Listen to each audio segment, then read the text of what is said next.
La nostra valoració de les jornades no pot ser més que molt positiva.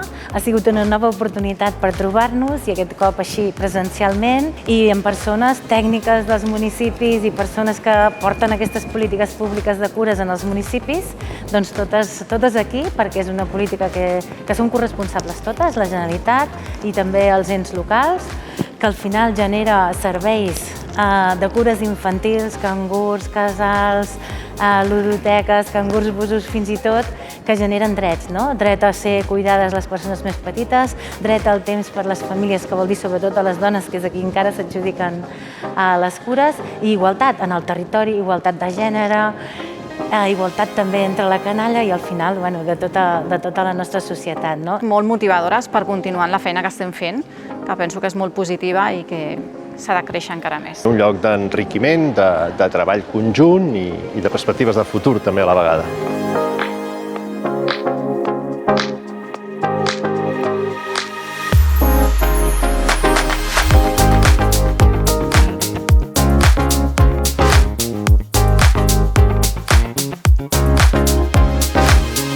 Hi ha bones propostes, hi ha bones idees i sobretot com promoure aquestes masculinitats antimasclistes igualitàries que semblen un calaix poc definit, no? Ja s'ha intentat donar alguns instruments, algunes pistes de com treballar-ho. És molt important generar espais on ens podem comunicar, sobretot quan es desenvolupen polítiques compartides, no?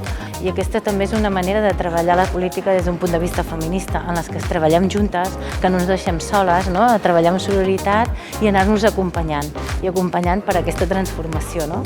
Que és feminista però que és per tota la societat en general. Just a l'hora del dinar estàvem amb aquest intercanvi de mira, doncs a l'Ajuntament del Vendrell fan això que podria aprofitar jo, a l'altre Ajuntament fan allò, sí i tant.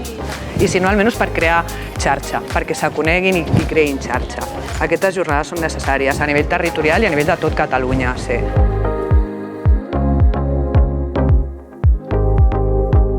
Hi ha un repte principal que també és compartit, que és en seguir i com seguim i com millorem en anar-ho seguint.